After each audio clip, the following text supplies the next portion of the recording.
Bismillahirrahmanirrahim. Assalamualaikum warahmatullahi wabarakatuh. Alhamdulillah wassalatu wassalamu ala Rasulillah wa ala alihi wa sahbihi wa mawalah amma ba'du. Ibu-ibu sekalian rahimakumullah. Alhamdulillah pada pagi hari ini kita kembali berjumpa. Sebelumnya saya mohon maaf karena jadwal seperti biasa di hari Kamis kemarin saya berhalangan.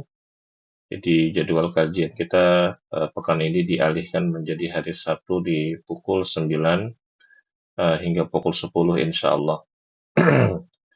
Dan pada pekan ini materi kita insya Allah akan melanjutkan khataman terjemah Al-Quran beserta tafsir Al-Muyassar, yang mana sekarang kita sudah masuk ke surat Al-Baqarah ayat yang ke-76 dan seterusnya. Ya, ayat yang ke-76 dan seterusnya. Allah Subhanahu wa taala berfirman, A'udzu billahi minasyaitonir rajim. Wa idza laqul ladzina amanu qalu amanna wa idza khala ba'dhum ila ba'dhin qalu atuhaddithunahum bima fatahallahu 'alaikum liyuhajjukum bihi 'inda rabbikum afala ta'qilun, yang artinya, dan apabila mereka berjumpa dengan orang-orang yang beriman, mereka berkata, yakni orang-orang Yahudi, kami pun telah beriman. Tetapi apabila mereka berada sesama mereka, lalu mereka berkata, apakah kamu menceritakan kepada mereka, yakni orang-orang mukmin, apa yang telah diterangkan Allah kepadamu, supaya dengan demikian mereka dapat mengalahkan hujjahmu di hadapan Tuhanmu. Tidakkah kamu mengerti?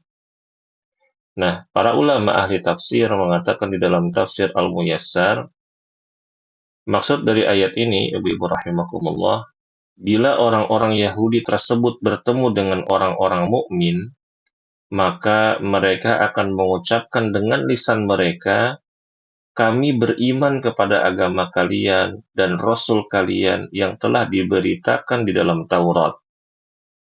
Namun, saat orang-orang munafik dari kalangan Yahudi tersebut bertemu dengan sebagian yang lain, mereka saling mengingkari. Apakah kalian menyampaikan kepada orang-orang mukmin apa yang telah Allah jelaskan kepada kalian di dalam Taurat terkait dengan perkara Muhammad, sehingga mereka mempunyai hujjah atas kalian di sisi Rabb kalian di depan Allah pada hari kiamat? Apakah kalian tidak memahami? Waspadalah. Nah, ibu-ibu yang saya muliakan, kita ambil faedah dari ayat ini. Faedah yang pertama, Abdullah bin Abbas radhiyallahu anhuma, beliau mengatakan mengenai tafsir dari ayat ini. Beliau radhiyallahu anhu mengatakan, apabila orang-orang munafik Yahudi bertemu dengan kaum muslimin, ya, mereka mengatakan, kami telah meyakini bahwa sahabat kalian itu, yaitu Nabi Muhammad maksudnya, adalah utusan Allah. Akan tetapi Muhammad hanyalah diutus untuk kalian. Ya, jadi mereka mengatakan kepada para sahabat kalau ketemu di jalan, ketemu di pasar, di kota Madinah, ya ibu-ibu di kala itu, mereka mengatakan kami ini telah meyakini, ya, bahwa Nabi Muhammad itu atau Nabi kalian itu adalah utusan Allah. Akan tetapi Muhammad itu hanyalah diutus untuk kalian, bukan untuk kami. Jadi kata orang-orang, ya, munafik dari kalangan Yahudi. Lalu yang kedua, ibu-ibu rahimakumullah, orang-orang Yahudi dari kalangan pembesar dan kalangan awam, ya, jadi sebagaimana di masyarakat ya ibu-ibu secara umum ya, ada golongan-golongan gitu ya, ada tingkatan-tingkatan begitu. Jadi di kalangan para pembesar dan juga ada kalangan para orang-orang awam, mereka ini sering berdebat. Setelah orang-orang munafik dari mereka mengakui kenabian Nabi Muhammad SAW kepada para sahabat Nabi. Jadi kan namanya orang ya ibu-ibu ya, bermasyarakat, mereka itu saling berjumpa di pasar, di jalan gitu. Jadi di antara mereka mungkin ada yang mergokin gitu loh. Ada yang mergokin orang-orang munafik Yahudi itu ngomong kepada sahabat Nabi, ngomong apa? Yang ngomong tadi, kami ini telah meyakini bahwa Nabi Muhammad itu ya nabi, cuma diutus kepada kalian aja, bukan kepada kita. Nah, begitu. Ini yang sering dipermasalahkan. Lalu mereka, yakni kalangan pembesar khawatir jika tindakan yang telah mereka lakukan, yakni orang-orang munafik Yahudi, akan menjadi hujah yang bisa menyudutkan mereka di dunia dan di akhirat. Karena Allah Ta'ala telah menyebutkan ciri-ciri Nabi Muhammad dan para sahabatnya dengan jelas dan rinci di dalam Taurat. Ya, jadi di dalam Taurat, ibu-ibu rahimakumullah, Allah itu sudah menjelaskan fisiknya Nabi Muhammad, sifatnya Nabi Muhammad, diutusnya di daerah mana, juga menyebutkan ciri-ciri dari sahabatnya. Ini sahabat Nabi Muhammad Sallallahu Alaihi Wasallam. Ya, dijelaskan dengan rinci di dalam Taurat. Kemudian, ibu-ibu rahimakumullah, surat Al-Baqarah ayat yang ke-77, Allah berfirman, أَوَلَا يَعْلَمُونَ أَنَّ اللَّهَ يَعْلَمُ مَا يُسِرُّونَ وَمَا يُعْلِنُونَ. Yang artinya, tidakkah mereka mengetahui bahwa Allah mengetahui segala yang mereka sembunyikan dan segala yang mereka nyatakan. Para ulama ahli tafsir mengatakan di dalam tafsir Al-Muyassar dari maksud ayat ini adalah, apakah mereka melakukan seluruh kejahatan ini dan mereka tidak mengetahui bahwa Allah itu mengetahui segala apa yang mereka sembunyikan dan apa yang mereka tampakkan. Ya. Jadi mereka tuh ibu-ibu melakukan berbagai macam kezaliman, melakukan berbagai macam kejahatan, itu seakan-akan mereka melakukan hal tersebut seperti Allah itu nggak tahu apa yang mereka lakukan secara zahir ataupun yang mereka lakukan secara batin. Ya. Nah, kita ambil faedah dari ayat ini, ibu-ibu rahimakumullah. Yang pertama, orang-orang Yahudi sangatlah bodoh. Ya. Dan jelas sekali kebodohan mereka, ibu-ibu ya. Mereka mengira perbuatan mereka yang mendustakan kenabian Nabi Muhammad Sallallahu Alaihi Wasallam dan segala upaya yang mereka lakukan untuk itu tidak diketahui oleh Allah. Sedangkan Allah adalah zat yang maha mengetahui apa saja yang ditampakkan atau yang disembunyikan. Allah mengetahui apa yang akan terjadi ya dan apa yang sudah terjadi. Lalu yang kedua, cara mengamalkan ayat ini penting ibu-ibu ya. Cara mengamalkan ayat ini adalah dengan jujur kepada Allah. Kita jujur sama Allah. Dan jangan pernah menyombongkan diri kepadanya. Contoh, dengan senantiasa mengakui diri ini selalu berbuat maksiat. Karena kita ini tempatnya salah, tempatnya dosa, maka kita akui ya dosa-dosa kita ibu-ibu ya. Sebagaimana ya yang sering kita baca di Sayyidul Istighfar. Abu ulaka bi ni'mati wa abu ulaka wa abu ubi dzambi. Dan aku mengakui seluruh dosa-dosaku. Ya. Mengakui diri ini suka berbuat maksiat. Baik dalam keadaan kita tuh kesendirian, dalam keadaan sendiri, dan bahkan di tengah keramaian manusia.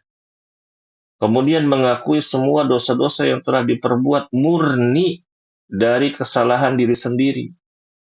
Ya, enggak nyalahin takdir, ya, sebagaimana yang sudah kita pelajari pada pertemuan yang lalu, ibu-ibu ya. Ya, termasuk ya akidah yang keliru, termasuk kesalahan, ya, apabila kita itu menyalahkan takdir kalau kita tuh tertimpa musibah atau ketika kita melakukan dosa itu kita beralasan ini sudah takdir, itu tidak boleh. Ya. Jadi kita ya mengakui semua dosa-dosa yang telah diperbuat, murni dari kesalahan kita, dari kebodohan kita, dari kekhilafan kita. Dan senantiasa muhasabah diri, terutama ketika ujian dan musibah datang menghampiri. Ketika ujian, ketika musibah datang, ya, kepada kita, ya, agar kita bisa melewati ujian tersebut dan musibah tersebut, ya, kita harus ridho. Ini ridho, ini hukumnya sunnah, ya, dan pahalanya besar. Yang wajib adalah dengan sabar, ya, sabar. Dan sabar ini tidak akan terwujud, ibu-ibu, kalau kita tuh nggak muhasabah. Kita dapat ujian, dapat musibah, kalau kita nggak segera muhasabah diri, itu sulit untuk mendapatkan kesabaran. Sulit sekali. Ya. Dan akan lebih mudah, lebih legowo ketika kita itu ridho. Kalau datang ujian, musibah, kita ridho, oh berarti muhasabahnya udah next level. Ya. Udah tingkat advance, ya, tingkat tinggi. Begitu, ibu-ibu. Nah, yang ketiga, di alam semesta ini tidak ada yang tersembunyi bagi Allah Al-Alim. Nggak ada yang tersembunyi. Ya, semuanya di alam semesta ini Allah mengetahuinya dengan ilmu yang dimilikinya, ilmu yang ada di sisinya. Kemudian ibu-ibu rahimakumullah, di ayat yang ke-78 Allah berfirman, "Wa minhum ummiyuna la ya'lamuna al-kitaba illa amaniya wa inhum illa yadhunnun." Yang artinya, dan di antara mereka ada yang buta huruf, tidak mengetahui Alkitab, yakni Taurat, kecuali dongengan bohong belaka, dan mereka hanya menduga-duga. Para ulama ahli tafsir mengatakan dalam tafsir Al-Muyassar, di antara orang-orang Yahudi ada sekelompok orang yang tidak mengetahui baca tulis. Mereka tidak mengetahui Taurat dan isinya yang menetapkan sifat-sifat Nabi Muhammad SAW. Mereka tidak memiliki apapun selain kedustaan dan dugaan-dugaan yang rusak. Ya, prasangka-prasangka yang buruk. Nah, ibu-ibu, kita ambil faedah dari ayat ini.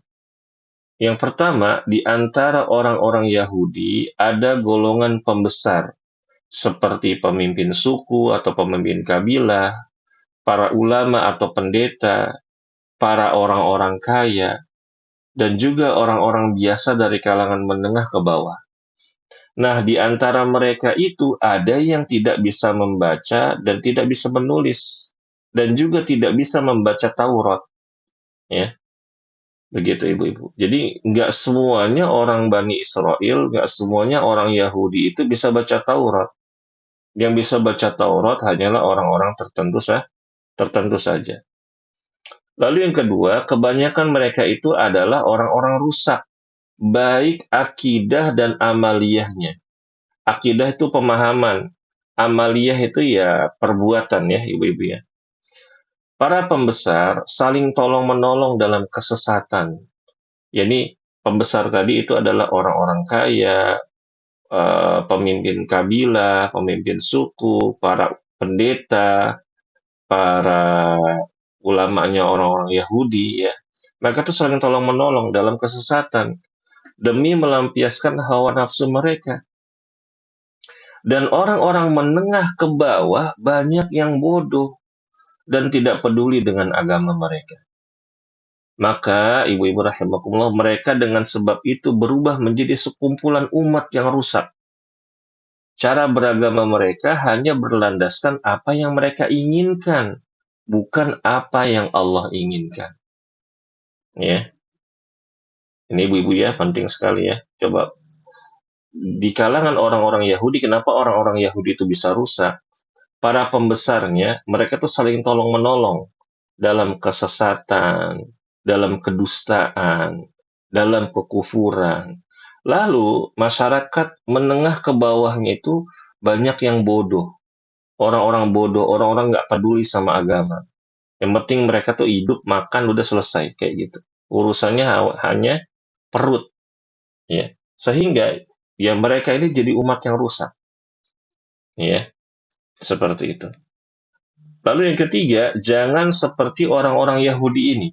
Ini nggak boleh, ibu-ibu. Kita nggak boleh seperti mereka.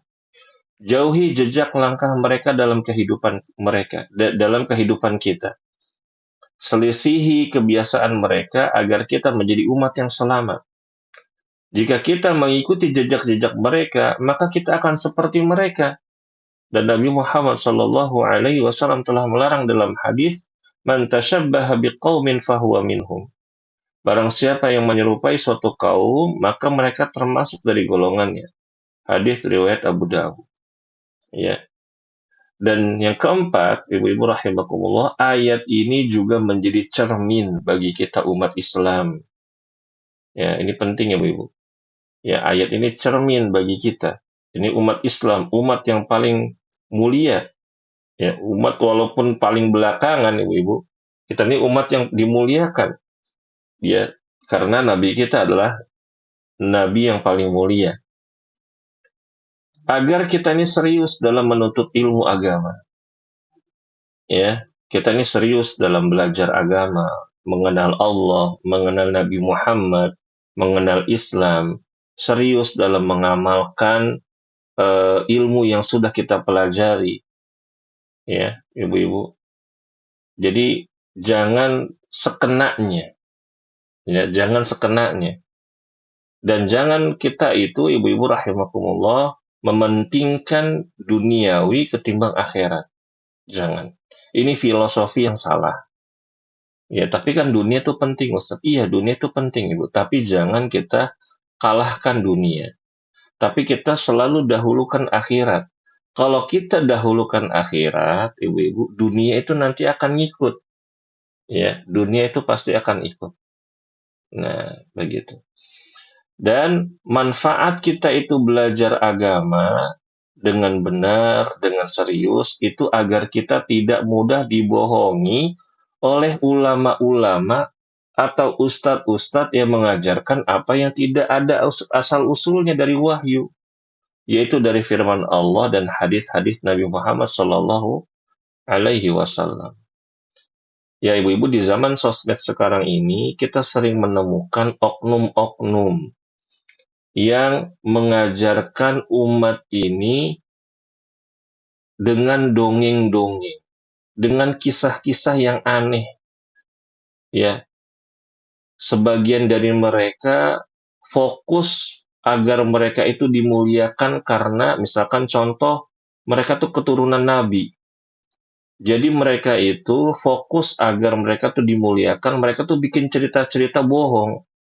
Kaum muslimin dibohongi, oh dulu Habib Fulan bisa terbang, Habib Fulan bisa memadamkan api neraka, Habib Fulan berantem sama malaikat Munkar dan Nakir, dan sebagainya macamnya. Dan ini pembodohan. Dan yang sangat disayangkan, ibu-ibu rahimakumullah, kaum muslimin itu manut saja, percaya saja. Ya, seakan-akan mereka itu akal sama imannya tuh nggak sinkron. Ya, akal sama imannya nggak sinkron. Dan saya sering mengajarkan kepada murid-murid saya, ibu-ibu ya, bahwa setiap akidah yang rusak, ya, setiap akidah yang rusak akan menjadikan akal itu ikut rusak. Ya. Kalau akidahnya udah melenceng, ya ibu-ibu ya, misalkan kecintaannya sudah, misalkan cinta sama Nabi, tapi hanya sebatas klaim, itu ibu-ibu ya, cinta nih, dia nih ngaku, saya cinta Nabi, tapi hanya sebatas klaim. Nyatanya dia lebih cinta sama Habibnya ketimbang sama Nabinya. Nah, akhirnya apa? Akalnya rusak. Apa yang setiap keluar dari mulut Habibnya, atau ustadznya, atau ulamanya, udah dia manut aja udah. Ya, begitu seakan-akan nggak ada space, nggak ada tempat untuk merenung, nggak ada tempat untuk berpikir. Apa iya seorang Habib bisa memadamkan api neraka, bisa terbang, bisa berantem sama malaikat Munkar dan Nakir, seperti itu. Dan ini ajaib. Ya. Dan ini maksudnya ajaibnya itu ya ada orang-orang yang percaya gitu Ibu. Kenapa? Karena itu tadi ya orang-orang awamnya masa bodoh sama agama. Udahlah saya taklid aja, udah ikut aja apa kata Habib itu.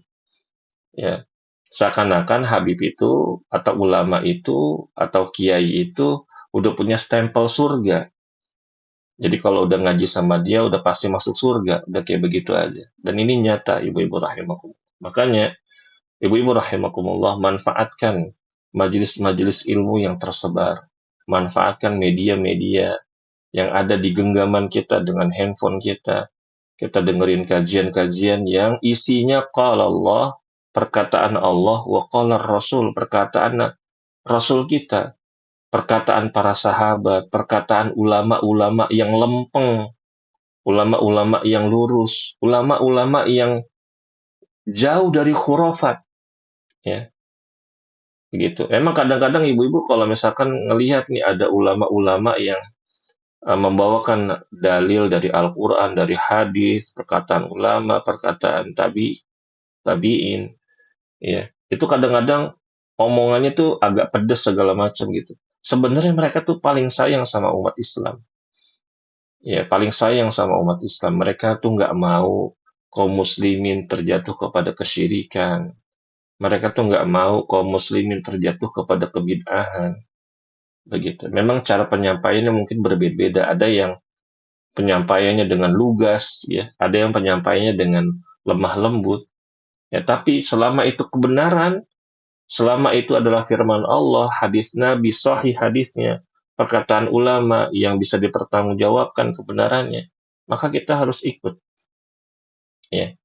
Jadi kita itu bukan dibuat menjadi umat yang menjadikan seseorang itu sebagai idol. Tetapi idol kita itu adalah Allah dan Rasulnya. Nah, seperti itu ibu-ibu ya. Dan sangat sedikit sekali ya ulama-ulama atau ustadz-ustadz yang memiliki karakter seperti ini di zaman sekarang. Baik, ibu-ibu rahimakumullah, kita masuk kepada ayat yang ke-79. Allah berfirman, "Fawailul lilladzina yaktubuna al-kitaba biaydihim thumma yaquluna hadza min indillah liyashtaru bihi thamanan qalila. Fawailul lahum mimma fawailul lahum mimma katabat aydihim wa wailul lahum mimma yaksibun." Yang artinya, maka kecelakaan yang besarlah bagi orang-orang yang menulis Alkitab. Ya, Alkitab di sini maksudnya Taurat, ibu-ibu ya. Ya, dengan tangan mereka sendiri, lalu dikatakannya ini dari Allah dengan maksud untuk memperoleh keuntungan yang sedikit dengan perbuatan itu. Maka kecelakaan besarlah bagi mereka akibat apa yang ditulis oleh tangan mereka sendiri, dan kecelakaan besarlah bagi mereka akibat apa yang mereka kerjakan. Para ulama ahli tafsir dalam kitab Al-Muyassar mengatakan, celaka dan binasa para ulama Yahudi yang buruk, yaitu orang-orang yang menulis kitab, yakni Taurat dengan tangan mereka, kemudian mereka mengatakan ini datang dari Allah. Padahal ia menyelisihi apa yang diturunkan oleh Allah kepada Nabi mereka, yaitu Musa alaihissalam, demi mendapatkan harta dunia. Mereka mendapatkan hukuman yang membinasakan karena mereka telah menulis kebatilan tersebut dengan tangan mereka. Mereka mendapatkan siksa yang mencelakakan karena telah mengambil imbalan dari harta haram seperti suap dan lainnya. Nah, kita ambil faedah ibu-ibu dari ayat ini. Yang pertama, ayat ini merupakan ancaman bagi siapapun yang berkata mengenai agama yang dilandasi dengan hawa nafsu. Ya. Jadi siapapun, ibu-ibu rahimakumullah, personal yang bicara tentang agama dan dia itu membangun perkataannya tersebut dari hawa nafsu, itu tidak boleh. Ya. Dan ini diancam oleh Allah Subhanahu wa Ta'ala. Lalu mengubah-ubah dan menyelewengkan ayat-ayat Allah kepada kesesatan. Ya, pada ayat sebelumnya ibu-ibu rahimakumullah, ulama saya sudah menyampaikan bahwa pendeta-pendeta Yahudi itu sangat lancang sekali dengan Taurat. Jadi Taurat, ya, ada ayat yang nggak sesuai dengan hawa nafsu mereka, atau mereka dipesan sama orang-orang kaya, dipesan sama pembesar-pembesar seperti orang-orang pemuka kabilah segala macamnya, orang terpandang gitu, untuk mengubah ayat itu. Contohnya ayat rajam. Ayat rajam diubah sama mereka. Ya, udahlah biar nggak ada hukum rajam kalau ada orang berzina, diubah aja tuh ayat rajam itu. Jadi kalau ada orang berzina, udah mukanya diirengin, badannya diirengin, ya, badannya, mukanya dihitamkan, udah diarak ke keliling kampung, nggak usah dirajam.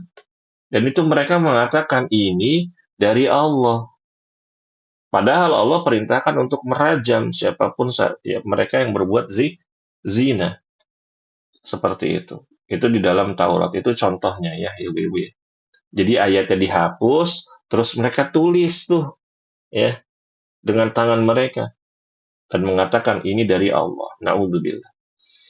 Kemudian yang kedua, tercelaknya ulama-ulama yang menjadi corong hawa nafsu dan kesesatan. Ulama-ulama pesanan. Ya, ulama-ulama yang dibayar untuk melegalkan sesuatu yang ilegal. Dan itu ada, ibu-ibu. Ada. Ya, ulama-ulama yang dipesan oleh orang-orang kaya. Ya, ya. Kalau ustadznya atau ulamanya ini lemah, ya, itu bisa dilobi sama orang kaya, ibu-ibu. Ya, ustadz-ustadznya mainnya sama orang-orang kaya. Kalau ditanya, ustadz ini hukumnya apa? Ini hukumnya begini, begini, begini, Pak, gitu. Atau Bu, gitu ya. Nah, di lobi karena dia punya uang segala macam. Bisa nggak nih Ustadz? Ini kita cari-cari nih. Biar apa? Biar bisa halal. Dan ini kejadian ya Bu-Ibu. Ustadz saya pernah cerita. Ada seorang Ustadz ya, dia mendapatkan harta sekian M. Dapat harta dari sekian M ditawarin sama orang kaya, dan harta itu harta haram, harta riba. Ya. Begitu, murni riba harta tersebut. Terus boleh nggak Ustadz nih harta riba ini buat bangun pesantren, buat bangun masjid, segala macamnya. Ya kan itu nggak boleh ibu-ibu. Para ulama ya mengatakan itu tidak boleh bangun masjid apalagi. Ya, akhirnya Ustadz ini mungkin karena ya lalai begitu ya. Nanti saya cari fatwa yang menghalalkannya. Na'udzubillah. Ya, dan ini ya apa namanya, kisah nyata, dan ini memang benar ada. Semoga Allah Subhanahu wa taala senantiasa membimbing para ulama kita, ustadz-ustadz kita di atas kebenaran, ya, membela kebenaran, ya, tidak terperosok kepada hawa nafsu. Amin ya rabbal alamin. Lalu yang ketiga, tercelaknya ulama-ulama yang menjadi budak dunia dan harta. Ulama orang kaya, ulama jadi orang kaya, ustadz jadi orang kaya, nggak masalah ibu-ibu. Ya, yang penting dia nggak flexing aja. Kalau ada ulama, ada ustadz kaya gitu ya, tapi dia hobinya pamer, berarti ada masalah dengan hatinya, ada masalah dengan ketakwaannya. Tapi pada hakikatnya jadi ulama orang kaya itu nggak masalah. Ustadz dengan kekayaan pun tidak masalah. Yang penting tidak flexing, tidak pamer dengan hartanya. Ya, tetapi ada ulama dan ustadz atau dai yang menjadi budak dunia, ini yang jadi masalah. Ya, semuanya ditakar dengan duniawi. Ini tidak boleh. Ya, begitu ya.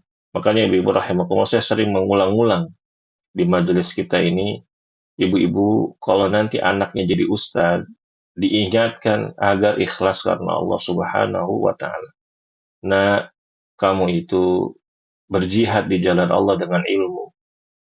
Ingat bahwa Allah itu tidak menerima amal soleh kita kalau kita tuh nggak ikhlas. Allah nggak akan meridhoi dakwah kita kalau kita tuh nggak ikhlas. Ingetin terus ibu-ibu. Kenapa? Karena kalau udah jadi ustadz, ya ibu-ibu ya, yang bisa nasehatin ustadz itu tuh kadang hanya istrinya, mungkin anaknya, atau orang tuanya. Kadang ustadz itu juga manusia, ya. Kalau dinasehatin sama muridnya, kadang-kadang dia merasa, kamu nih tahu apa sih, begitu. Ya. Atau dinasehatin sama jamaahnya, antum ini tahu apa sih. Kadang begitu, tapi tidak semua. Nah, kita sebagai orang-orang terdekatnya harus sering mengingatkan. Agar apa? Agar ya mereka tetap berada di jalan keikhlasan. Karena dakwah kalau nggak ikhlas, ya repot ibu-ibu ya. Kalau dakwah nggak ikhlas gimana? Ya mau menjadi apa namanya? Mau mencetak generasi macam apa? Mau mencetak masyarakat macam apa? Apabila dakwah ya itu dibangun di atas jalan duniawi, bukan jalan keikhlasan. Ya, seperti itu. Kemudian Allah Subhanahu wa taala berfirman di ayat yang ke-80, "Wa qalu lan tamassana an-naru illa ayyaman ma'dudah. Qul attakhadhtum 'indallahi 'ahdan falan yukhlifallahu 'ahdah. Am taquluna 'alallahi ma la ta'lamun." Yang artinya, dan mereka berkata, kami sekali-kali tidak akan disentuh oleh api neraka kecuali selama beberapa hari saja. Katakanlah, sudahkah kamu menerima janji dari Allah, sehingga Allah tidak akan memungkiri janjinya? Ataukah kamu hanya mengatakan terhadap Allah apa yang tidak kamu ketahui?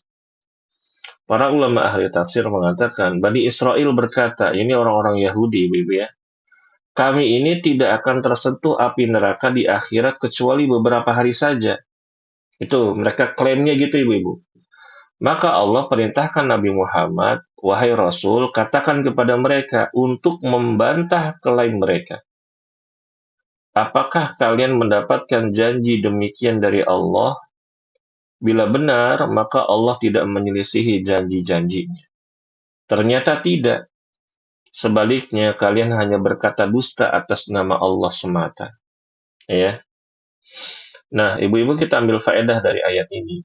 Yang pertama, orang-orang Yahudi ya sering sesumbar bahwa mereka memiliki hubungan yang khusus dengan Allah. Dan di ayat ini mereka sesumbar jika mereka kalau ditakdirkan masuk neraka gitu Ibu ya. Karena kemaksiatan mereka gitu ya. Karena mereka mengimani adanya surga dan neraka Ibu-ibu. Itu kalau mereka tuh masuk neraka itu hanya dalam hitungan hari aja, nggak lama. Ya. Di ayat lain mereka mengaku sebagai walinya Allah dan anak-anak Allah atau umat pilihan. Ya, dan klaim mereka ini dibantah oleh Allah Subhanahu wa taala melalui firman-Nya. Wa qalatil yahudu wan nasara nahnu abna'ullahi wa ahibba'uh. Qul falima yu'adzibukum bidzunubikum bal antum basyarum mimman khalaqa yaghfiru liman yasha'u wa yu'adzibu man yasha' walillahi mulkus samawati wal ard wa ma bainahuma wa ilaihil masir. Yang artinya orang-orang Yahudi dan Nasrani berkata, kami ini adalah anak-anaknya Allah dan kekasih-kekasihnya. Ini klaim mereka nih Ibu. Ya, orang-orang ahli kitab dari kalangan Yahudi dan Nasara, ya mereka mengklaim seperti itu. Katakanlah wahai Muhammad, mengapa Allah menyiksa kamu karena dosa-dosa kamu? Iya dong. Kalau kalian mengklaim kalian ini anak-anaknya Allah, umat pilihan Allah, kekasihnya Allah. Terus kenapa Allah kok menyiksa kalian dengan dosa-dosa kalian? Ada azab, ya ibu-ibu ya, kalau masih ingat ya. Ya, pada pelajaran yang lalu, pada ayat-ayat sebelumnya. Allah menurunkan azab kepada mereka. Begitu. Nah, tidak, kamu adalah manusia biasa di antara orang-orang yang Dia ciptakan.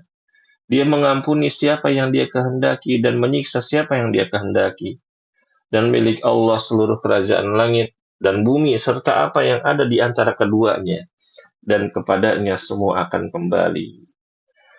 Surat Al-Maidah ayat 18. Dan Allah berfirman di ayat yang lain, "Qul ya ayyuhalladzina hadu in za'amtum annakum awliya'u lillah min dunin nasi fatamannawul mauta in kuntum shadiqin." Yang artinya, katakanlah wahai Muhammad, wahai orang-orang Yahudi, jika kamu mengira bahwa kamulah kekasih Allah, bukan orang-orang yang lain, maksudnya bukan kalangan biasa gitu ya, hamba-hamba ya biasa gitu ibu, maka coba harapkanlah kematian ya. Jika kamu orang-orang yang benar. Quran surat Al-Jumu'ah ayat 6. Nah ini ya. Jadi mereka tuh mengklaim, ibu-ibu rahimakumullah, ya dengan klaim yang batil. Kemudian yang kedua, sebagian mufassirin berpendapat maksud dari beberapa hari saja orang-orang Yahudi ya memiliki keyakinan jika mereka diadab hanya 7 hari atau 40 hari saja, dan mereka memandang remeh hal tersebut. Jadi mereka tuh karena udah kepedean gitu ibu-ibu ya. Ustaz, kenapa sih orang-orang Yahudi, orang-orang Nasrani atau Bani Israel tuh pede banget mereka bisa ngomong kayak begitu? Karena ibu-ibu rahimakumullah, memang para anbiya war rusul itu paling banyak diutus kepada Bani Israel. Cuma ketika mereka diutus kepada mereka nih para anbiya war rusul, itu mereka dibunuh tuh para nabi dan rasul. Kalau nggak sesuai dengan keinginan mereka, hawa nafsu mereka, nabi-nabi mereka dibunuh sama mereka. Nah, jadi karena mereka merasa bahwa ini Allah nih perhatian sama kita. Setiap kita habis bunuh nabi ini, kemudian di generasi berikutnya Allah utus lagi nabi. Ini contohnya ibu-ibu, ketika Nabi Musa, Nabi Harun wafat di masa yatihu nafil ard, ya di masa yang 40 tahun tuh muter-muter, ya. Setelah wafat nggak lama Allah ganti Nabi Musa dan Nabi Harun dengan siapa? Nabi Yusha bin Nun alaihi salam. Lalu setelah itu ada nabi lagi, ada nabi lagi, ada nabi lagi, begitu. Nah, mereka akhirnya kepedean. Ya, begitu. Nah, jadi mereka punya klaim bahwa Allah itu ya kita nih kekasih-kekasihnya Allah. Sehingga kalau misalkan kita nih masuk neraka karena dosa-dosa kita masuk neraka nggak lama. Ya paling 7 hari atau 40 hari. Nah, seperti itu. Ya. Naudzubillah ya. Mereka ini umat-umat yang NPD kayak ini gitu ya. Taib, yang berikutnya di ayat 81 Allah berfirman, "Bala."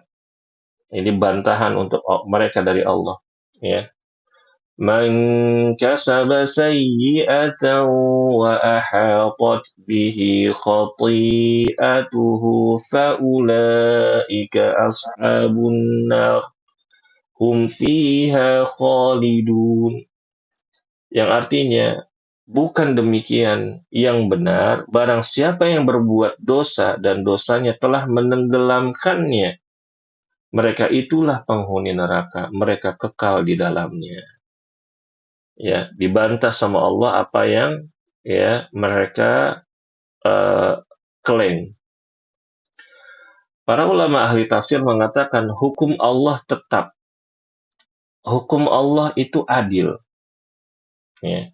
Bahwa pelaku dosa-dosa yang menyeretnya kepada kekufuran, dosa-dosanya yang melingkupinya dari segala arah, ya, maksudnya mendatangi dosa-dosa itu datang dari berbagai arah ya ibu-ibu ya. Hal ini hanya terjadi pada orang-orang yang mempersekutukan Allah, orang yang berbuat syirik kepada Allah. Mereka adalah orang-orang musyrikin lagi kafir yang akan menjadi penghuni neraka jahanam untuk selama-lamanya, tidak akan pernah terputus darinya. Nah, kita ambil faedah dari ayat ini, ibu-ibu. Yang pertama, ayat ini pun bantahan dari klaim orang-orang Yahudi pada ayat sebelumnya. Ya. Jadi umat Yahudi berkali-kali mengklaim kami itu begini, kami itu begini, kami itu begini, tapi berkali-kali juga Allah membantahnya. Allah dan Nabi Muhammad membantah mereka. Lalu yang kedua, Allah Ta'ala Maha Adil. Dia akan mengadab siapapun dari hamba-hambanya yang mati dalam keadaan berbuat syirik tanpa tebang pilih. Ya, ini hati-hati ibu-ibu ya, kalau kita pernah berbuat syirik besar harus taubat. Ya, jangan enggak taubat. Karena siapapun yang kita mati dalam keadaan membawa dosa syirik besar, belum kita taubati, ya, ini bahaya. Ya, bisa kekal di neraka selama-lamanya. Ya, seperti itu. Nah, lalu yang ketiga, ibu-ibu, cara mengamalkan ayat ini adalah tidak berlarut-larut dalam mengerjakan dosa, walaupun dosa kecil. Ya, cara mengamalkan ayat ini, ibu-ibu, tidak berlarut-larut dalam mengerjakan dosa, walaupun dosa kecil. Diriwayatkan dari Ibnu Mas'ud radhiyallahu anhu bahwa Rasulullah Shallallahu alaihi wasallam bersabda, yang artinya jauhilah oleh kalian dosa-dosa yang dianggap remeh atau dianggap sepele, dianggap kecil. Sesungguhnya dosa-dosa kecil tersebut jika terkumpul dalam diri seseorang hingga atau bisa membinasakannya. Hadis riwayat Ahmad. Ya, sebagaimana ibu-ibu, ya gunung itu ya dikatakan bisa terjadi adanya gunung, yaitu kumpulan-kumpulan batu-batu kecil, ya, jadi gunung, ya, kecil kecil kecil kecil jadi besar. Dan ibu-ibu rahimakumullah, di antara cara agar kita ini tidak menganggap remeh dosa adalah, ya ibu-ibu rahimakumullah, kita tuh ingat kita ini bikin dosa, siapa yang kita maksiati, ya. Kalau kita bikin dosa ini, kita ini lagi maksiat sama siapa, gitu. Ini diingat ibu-ibu. Kalau kita ingat, berarti kita ingat Allah. Kalau kita udah ingat Allah, ya mudah-mudahan Allah kasih taufik untuk kita ngerem. Tapi Ustadz kalau kebablasan gimana? Ya udah, taubat. Istighfar, taubat. Kalau tadi ibu udah bikin dosa kecil, iringi dengan kebaikan yang lain. Ya, misalkan dosanya dosa lisan, ibu-ibu ya. Dosa lisan, ya. Dosa lisan tuh gibahin orang, maki-maki orang, menghardik orang, mencaci orang. Udah tahu, oh tadi saya salah nih, saya dosa nih. Mau saya taubat gitu ya, istighfar. Ya, baca Quran yang banyak. Baca Quran, ya. Atau, Ustaz saya belum bisa baca Quran, ya belajar. Ya, masih terbata-bata, ya belajar. Ya. Atau kalau misalkan belum bisa baca Quran, ya banyakin dikir. Banyakin istighfar, banyakin subhanallah, walhamdulillah, wala ilaha illallah, wallahu akbar. Nah, kalau misalkan dosanya dosa pendengaran, ya ibu-ibu, dengerin hal-hal yang baik seperti mendengarkan kajian, ya mendengarkan tilawah Al-Quran. Kalau dosanya dosa mata, ya kita melihat mushaf Quran, ya sambil baca, ya begitu, ya seperti itu ibu-ibu. Nah, kemudian ya tafsir berikutnya, ayat berikutnya adalah ayat 82. Allah berfirman, "Walladzina amanu wa 'amilus solihati ulaika ashabul jannah hum fiha khalidun." Dan orang-orang yang beriman serta beramal soleh. Ingat ibu-ibu, beriman dan beramal soleh. Ini selalu digandengkan oleh Allah Subhanahu wa Ta'ala di dalam Al-Quran. Orang yang beriman, kemudian mereka beramal soleh, mereka itu penghuni surga. Mereka kekal di dalamnya. Ya. Dan ibu-ibu rahimakumullah, tidak ada penduduk surga yang masa hidupnya itu nggak bikin dosa. Nggak ada. Semua penduduk surga, kecuali para nabi dan rasul, itu pernah buat dosa. Tapi mereka ini, ketika bikin dosa, mereka taubat. Ya, mereka istighfar, mereka berhenti, ya mereka memperbanyak amal soleh, ya menutupi keburukan-keburukan mereka dengan kebaikan. Nah, ya begitu. Jadi kemudian para ulama ahli tafsir mengatakan Hukum Allah juga berlaku untuk sebaliknya, bahwa siapa yang beriman kepada Allah dan Rasul-Rasulnya dengan ikhlas, ya, melakukan amal soleh yang sesuai dengan syariat Allah yang dia wahyukan kepada Rasul-Rasulnya, mereka inilah yang di akhirat, ya, mereka ini di akhirat adalah para penghuni surga untuk selama-lamanya, tidak akan pernah terputus baginya. Nah, ibu-ibu, kita ambil faedah dari ayat ini. Yang pertama, ayat ini pun menjadi bantahan kedua dari klaim orang-orang Yahudi pada ayat 80, ayat sebelumnya ya, ibu-ibu ya. Begitu. Dibantah lagi sama Allah, ya. Kemudian yang kedua, menjadi penghuni surga wajib beriman kepada Allah, patuh kepada syariatnya, dan beramal soleh. Bukan hanya sebatas klaim, saya ini beriman, saya ini orang Islam, tapi nggak sholat, puasa Ramadan, nggak puasa Ramadan, ya, punya uang, udah hartanya banyak, nggak pergi haji, nggak bayar zakat, na'udzubillah. Apa-apa yang diharamkan oleh Allah dari makanan dan minuman, dia konsumsi, na'udzubillah.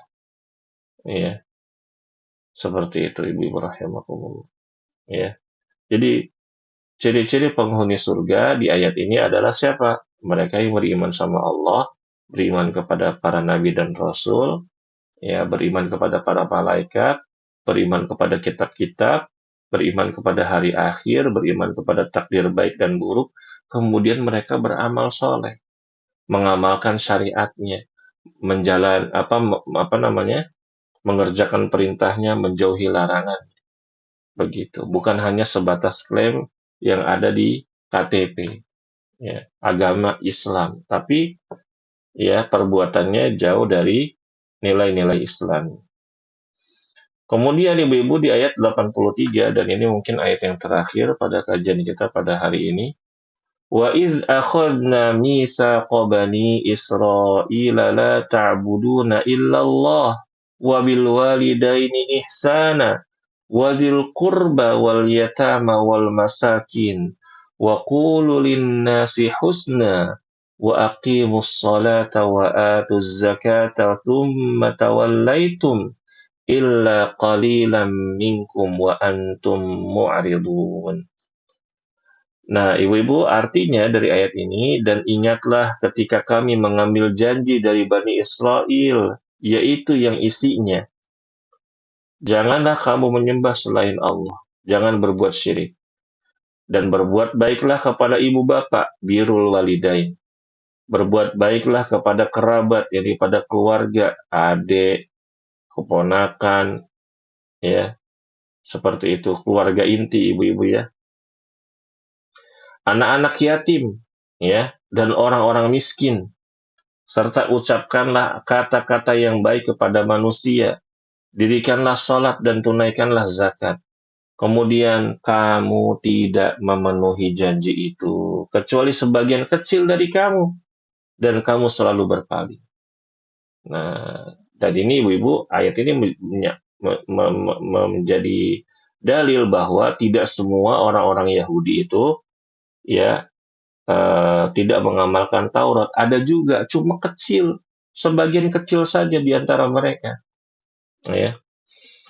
Nah, para ulama ahli tafsir mengatakan, ingatlah wahai Bani Israel saat kami mengambil perjanjian yang tegas atas kalian, perjanjian yang kuat atas kalian, agar kalian menyembah Allah semata, tidak ada sekutu baginya, berbuat baik kepada kedua orang tua, para kerabat, orang anak-anak yang ditinggal mati bapak mereka sebelum mereka mencapai usia baligh, ya. Jadi anak yatim itu ibu-ibu kategorinya adalah ya sebelum baligh.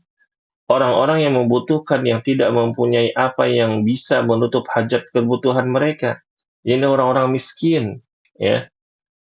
Agar kalian berkata dengan perkataan yang paling baik pada manusia. Kalau kita komunikasi, kita bermuamalah sama manusia, kita berakhlak yang mulia, ibu-ibu, bertutur kata yang baik, ya.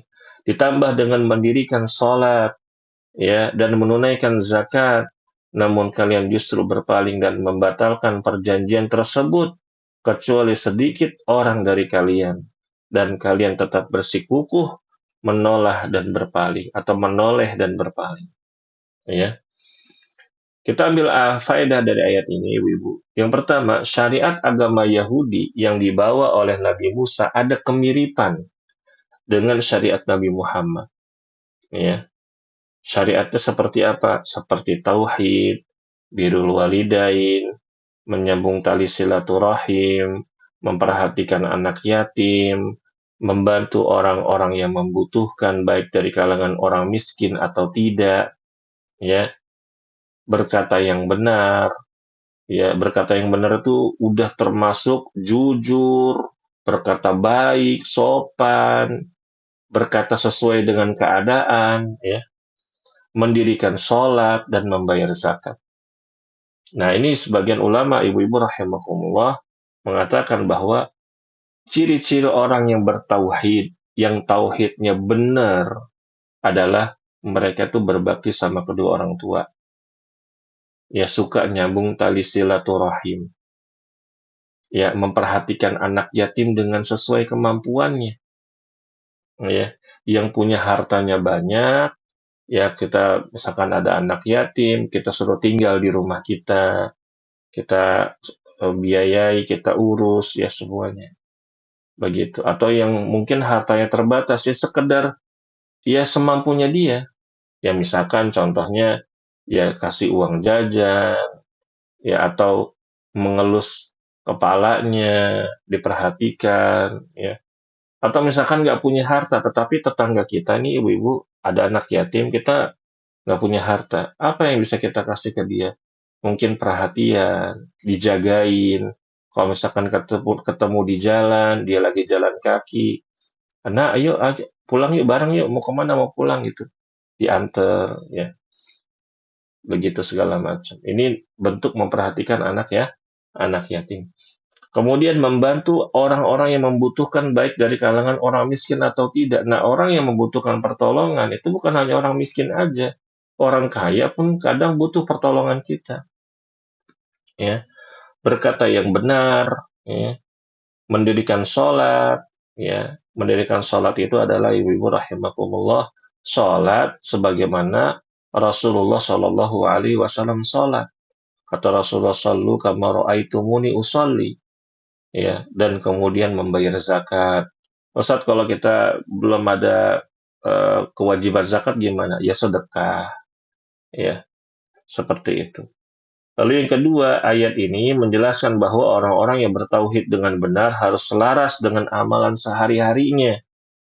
Tidak dikatakan orang itu benar-benar bertauhid jika dia tidak mengamalkan syariat yang lain. Ya, kadang ada penyakit nih, ibu-ibu. Ini ada penyakit nih di kalangan orang-orang yang udah pada ngaji, ya, udah kenal tauhid. Mereka tuh kurang bagus dalam akhlak.